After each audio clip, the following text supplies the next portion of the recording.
こんにちは。今日はお盆の法要ということで、お盆という行事の由来について、また先祖供養の心構えについてお話をさせていただこうと思います。このお盆の行事の由来というのは、裏盆経というお経にあります。その裏盆経というお経には次のようなエピソードが書かれております。お釈迦様の弟子に木蓮という大変神通力に優れたお弟子さんがいらっしゃいました。神通力というのは一種の超能力のようなものです。その木蓮がある日、自分の亡くなったお母さんがどこの世界にいるのかということが気になりまして、その神通力でもってあらゆる世界を見渡したわけですね。するとそのお母さんは餓鬼界というところで食べ物を与えられず飢えに苦しんでおられました。その餓鬼界というのは生きている間にケチをしたり、または人に施しをしなかった、そういう人が落ちる世界であるというふうに言われています。その餓鬼界で苦しんでいる母親の姿を見た木蓮は何とか助けてあげたいと思い、その得意の神通力で母親に食べ物を送ってあげます。ところがその食べ物が母親の口に入ろうとしたときに真っ赤な炭になって母親のことを焼いてしまいます。それを見た木蓮はもう自分の力ではどうしようもないということを悟り、お釈迦様に相談に行きます。するとお釈迦様は次のように教えてくださいます。7月15日に修行を終えた出家者たちに食べ物を施しなさいと。そうすればお母様は餓鬼界の苦しみから救われるだろうと、このように教えてくださったんですね。で、実際に木蓮がそのようにしたところ、お母様はその餓鬼界の苦しみから逃れることができた。こういったお話が裏盆経の中には説かれています。この裏盆経の話を根拠として、現在日本または東アジアにおいてですね、このお盆という行事であったり、または背書き絵という形でそのような法要が行われているということになります。ところでこの裏盆経というお経はインドから伝わってきたお経ではなく、中国で作られたお経であるというふうにも言われています。というのも中国では祖先崇拝、要するに自分のご先祖様を神様のように祀る、そういった信仰が行われていました。その祖先崇拝をする中国の人々に寄り添う形でその先祖供養というものを称える、また進める、そういったお経が中国において作られたのではないかというふうに言われているわけです。そもそも仏教においてはこの自分の先祖だけを特別扱いして供養するというのはあまり好ましい行為ではありません。仏教ではすべての命は平等であると。そもそも自分と他人との間に区別などないんだというふうなことを言います。ですから自分であったり、または自分のものという執着を捨てましょうというのが仏教の考え方の根本にあるわけです。ですから先ほども言いましたように、自分のご先祖だけを大切にしようというこの祖先崇拝の考え方というのは、仏教とは相入れない、そういったところがあるわけです。日本においても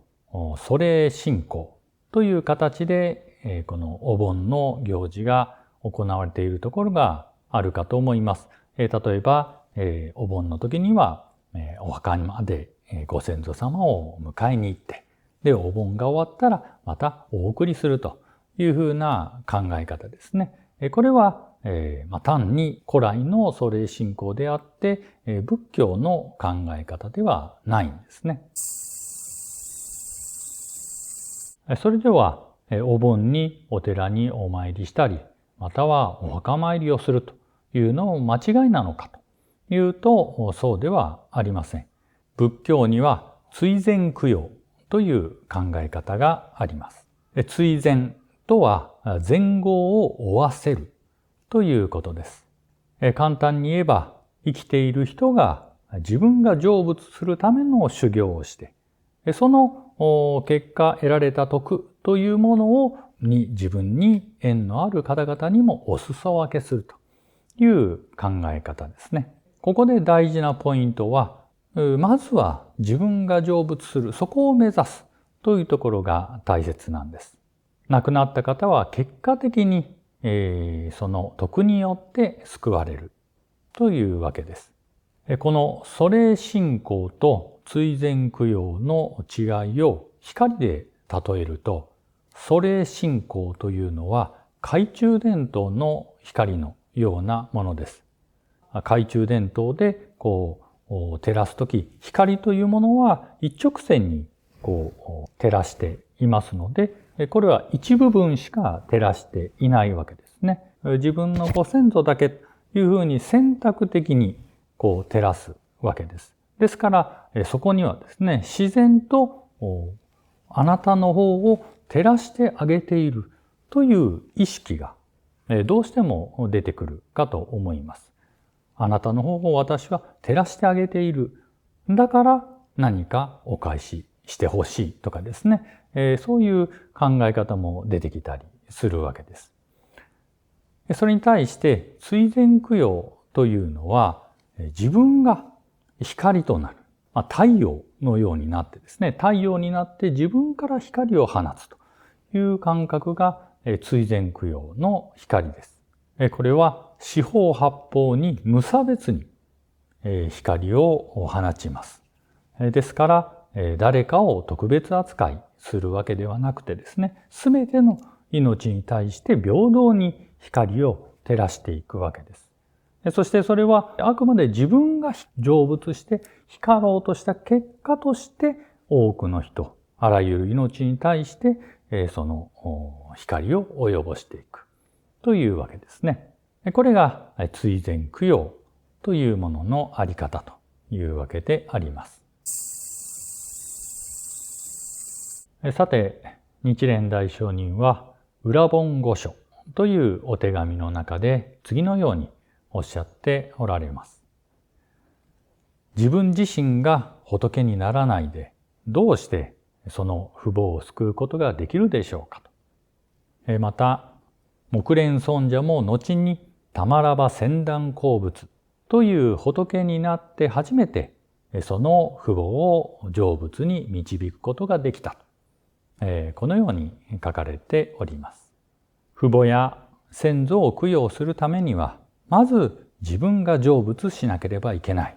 という仏教の本質をついた教えではないかと、このように思います。私は皆様が亡くなられたご家族であったり、またはそのご先祖、大切にしようという心、それを否定しようというわけではありません。ただ、皆様がもしです、仏教徒であるというご自覚があるならば、その祖霊信仰という枠を超えて、追善供養、自らが仏になって全ての命に対してその徳を及ぼしていこう。そういった思いを持っていただきたい。このように思っているわけであります。具体的には、皆様がこれからお墓参りをされるときに、自分の目の前にあるお墓だけに手を合わせるのではなくて、その周りにあるすべてのお墓、すべての命に対して思いを広げる。そうしてそこから湧き上がってくるこの慈しみの心というものを南無妙法蓮華経の声に乗せてお題目を唱えるということをしていただきたいと思います。そうすれば今までとは一味違うとても気持ちの良い晴れ晴れとしたお題目が唱えられるのではないかなというふうに思います。そしてその皆様の姿をご覧になってご先祖様もとても喜ばれるのではないかな、このように思うわけであります。ということで今日はお盆の由来、そして祖霊信仰と追善供養の違い、またお墓参りの心構えというものについてお話をさせていただきました。ご清聴誠にありがとうございました。